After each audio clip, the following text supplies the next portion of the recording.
आज यहाँ रांची विश्वविद्यालय के आर्यभट्ट सभागार में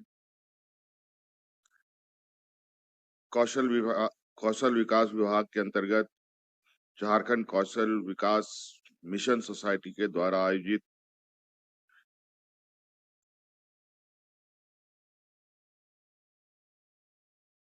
बिरसा योजना एवं रोजगार प्रोत्साहन भत्ता परिवहन भत्ता शुभारंभ समारोह में हमारे साथ उपस्थित मंच पर हमारे सहयोगी मंत्री आदरणीय आलमगीर आलम साहब, आज मंच पर उपस्थित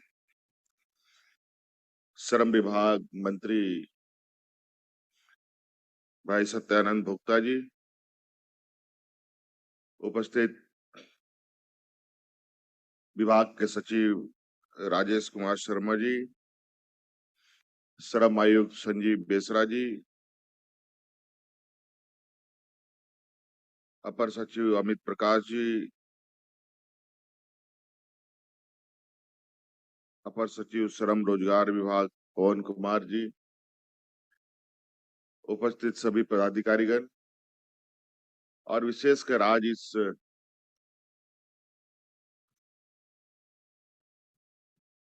बिरसा योजना रोजगार प्रोत्साहन भत्ता एवं परिवहन भत्ता समारोह में उपस्थित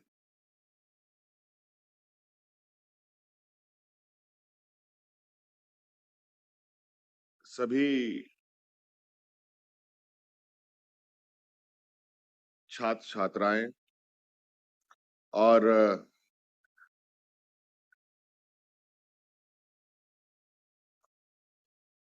ट्रेनिंग देने वाले सभी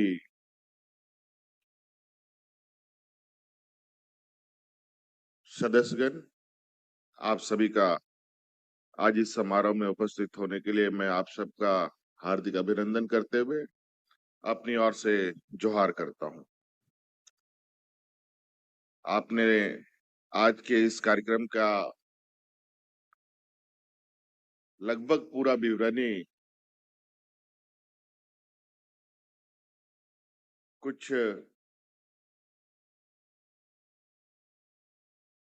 विभाग के द्वारा बनाए गए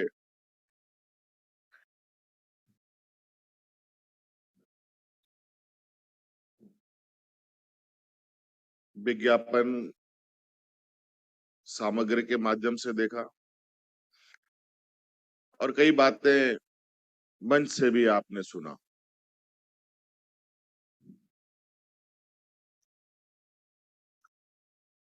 जब हम लोग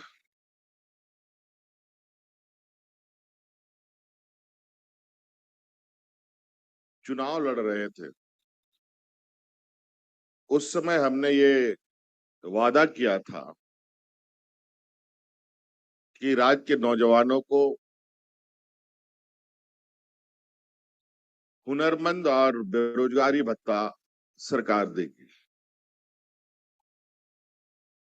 मैं उस बेरोजगारी भत्ता को नहीं कहते हुए मैं उसको प्रोत्साहन राशि या प्रोत्साहन भत्ता कहना चाहूंगा। और कई कार्यक्रमों को संचालित करते हुए, कई योजनाओं को लागू करते हुए और वादों के अनुरूप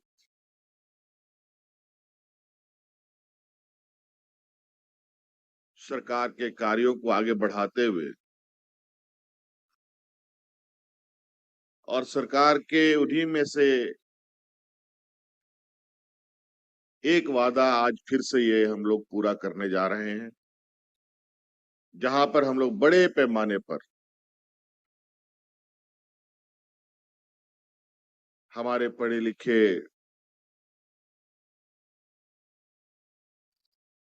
छात्र छात्राओं को हुनरमंद बनाएंगे ताकि उसको आने वाला समय में कहीं पर भी रोजगार पाने में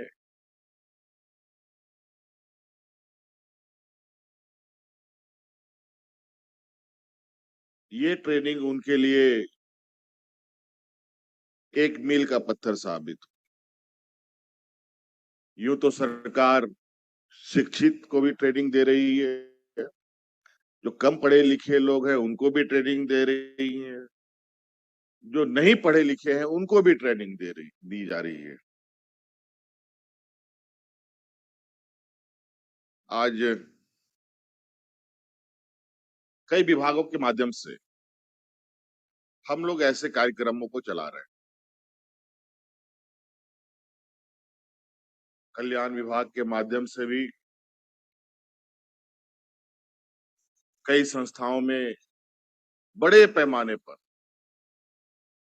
राज्य के नौजवानों को ट्रेनिंग भी दिया जा रहा है, ट्रेनिंग करके प्लेसमेंट भी उनका हो रहा है।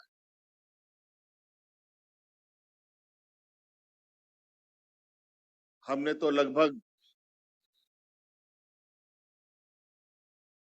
सरकारी नौकरियों को अगर हम छोड़ दें तो विभिन्न प्राइवेट संस्थानों में लगभग अभी तक हम लोगों ने 20,000 से अधिक नौजवानों को अलग अलग कंपनियों में, अलग अलग संस्थाओं में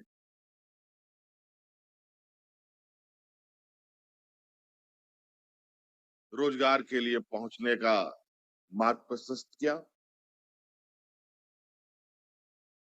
और जितने भी बच्चे हैं, जितने भी हमारे नौजवान हैं, उनका हमारे पास लगातार उनके यहाँ एक हम मॉनिटरिंग भी करते हैं कि वर्तमान में वो नौजवान किस तरीके से आगे बढ़ रहा है।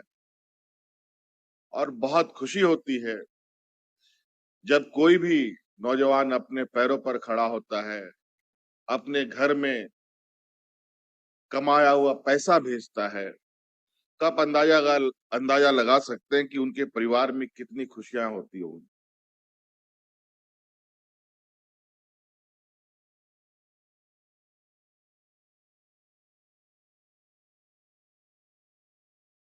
स्किल डेवलपमेंट, कौशल विकास हर इंसान के लिए जरूरी है। आज के दिन में अगर आपके हाथ में हुनर है तो आप जीवन में कभी भी भूखा नहीं मर सकते।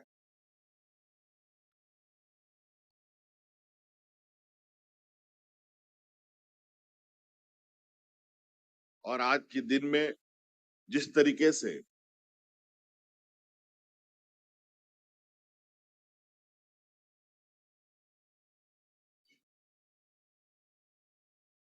कार्यशैली में, आम रोजगार में,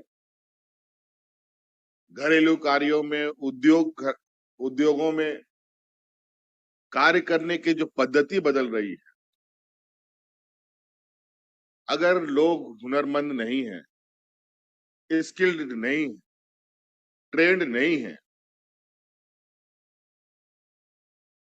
तो वो दिहाड़ी मजदूर के बराबर हो जाता है। आज बड़ी बड़ी कंपनियां मशीनों का उपयोग करती हैं। आज लगभग काम मशीन के द्वारा संचालित होती है। आज इसीलिए कारपेंटरी का भी काम करना होगा तो तकनीक के रूप से आपको कौशल होना पड़ेगा। आपको नर्स बनना पड़ेगा तो भी तकनीकी रूप से कौशल होना पड़ेगा। आप ईटा जोड़ाई करने वाले भी हैं मिस्त्री, तो भी तकनीकी रूप से आपको कौशल होना पड़ेगा। घर रंगाई पुताई करते हैं, बिजली का काम करते हैं, उसमें भी कौशल की आवश्यकता होती है। और आज ऐसे कौशल और स्किल्ड नौजवानों की बहुत ज्यादा पूछ होती है। झारखंड और हमारे इस तरीके के जो पिछड़े राज्य हैं, आमतौर पर यहाँ पर लोग मजदूर तबके के लोग हैं।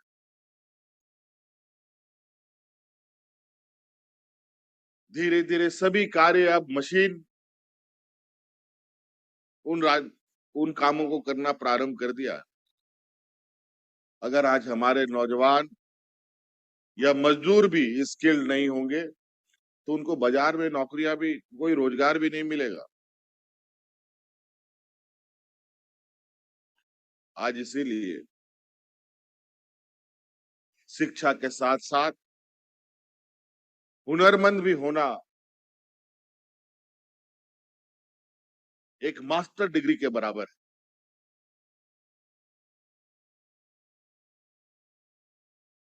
एक समय हुआ करता था कि इंजीनियर बन गए तो नौकरी लग गई, एमबीबीएस हो गया तो डॉक्टर बन गए। अब ऐसा नहीं है। इंजीनियर के बाद मैनेजमेंट करना पड़ता है। आपको वर्षों का कार्य अनुभव की आवश्यकता आने लगती है।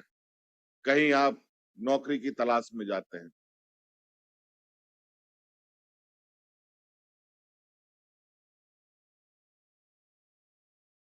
आज जिस तरीके से रोजगार का आलम है, गांव देहात का किसान का बेटा, अधिकतर लोग पहले नौकरी में जाता था सेना बनने के लिए, फौज में जाता था लोग। लेकिन आज केंद्र सरकार ने फौज की नियुक्ति के ऐसे कानून में बदलाव कर दिया कि जहां अब आप फौज में जाएंगे कि नहीं जाएंगे, इसके लिए भी आपको सोचना पड़ेगा।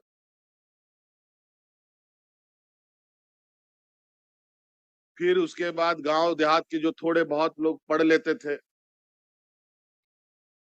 वो नौजवान बैंकों में सबसे अधिक नौकरी करने जाता था। लेकिन वर्तमान समय में देश में किस तरीके से बैंकों का मर्जर हुआ, आप सबको पता है। जहां 100 बैंक था, वहां अब 25 बैंकों के जिम्मे आ गया सारा काम। जहां 100 बैंकों में लोग काम करते थे, स्वाभाविक रूप से है उसमें लोगों की कमी आएगी, तो अब बैंकों में भी आपको नौकरी नहीं मिलेगी।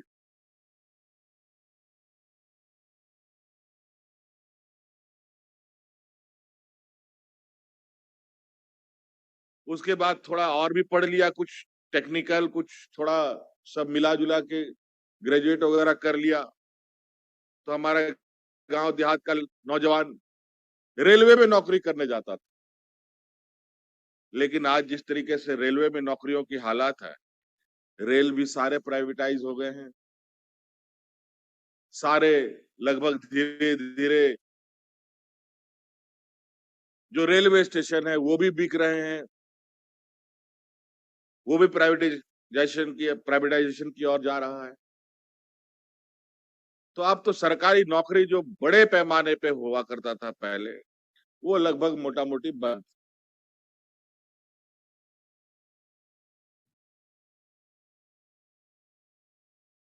इसीलिए आज कई खबरों को मैं देखता हूं, जहां अच्छे खासे ग्रेजुएट लड़के लोग लाखों का पैकेज में नौकरी करने वाले नौजवान नौकरी छोड़ छोड़ कर स्वरोजगार की ओर जा रहे हैं। कोई आम बगान लगा करके कर रहा है, कोई पता चलता कि मुर्गी पालन कर रहा है, बकरी पालन कर रहा है, सुअर फार्मिंग कर रहा है, कई सारे मछली पालन कर रहा है।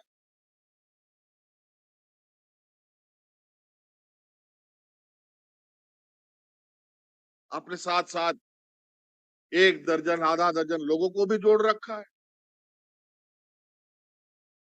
पहले जिस कंपनी में वो एक कर्मचारी के रूप में काम करता था, अब वो स्वरोजगार सृजन करके उसका मालिक बन करके काम करे।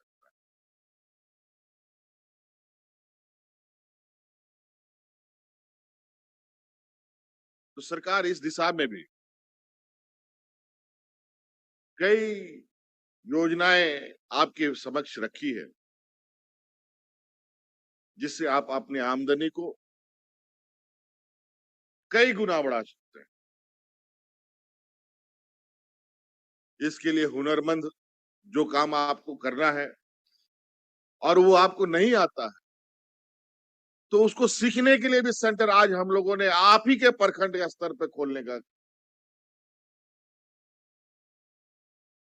काम हम लोगों ने आज शुभारंभ कर दिया। पहले मुख्य जिलों में होता था, बड़े बड़े जिलों में सेंटर होते थे, अब प्रखंड स्तरों में होने जा रहे हैं।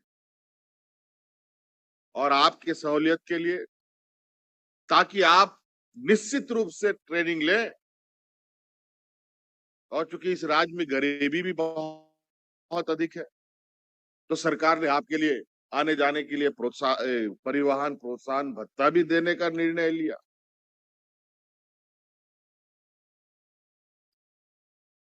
पहले भी हम लोगों ने शिक्षा को लेकर कई ऐतिहासिक निर्णय लिए हैं। आज इस राज्य के गरीब गुरबा लोगों के परिवारों को अपने बच्चों को पढ़ाने की चिंता करने की जरूरत नहीं है। अब उसका सारा का सारा जिम्मेवारी सरकार वहन करेगी, ये हमने निर्णय ले रखा है।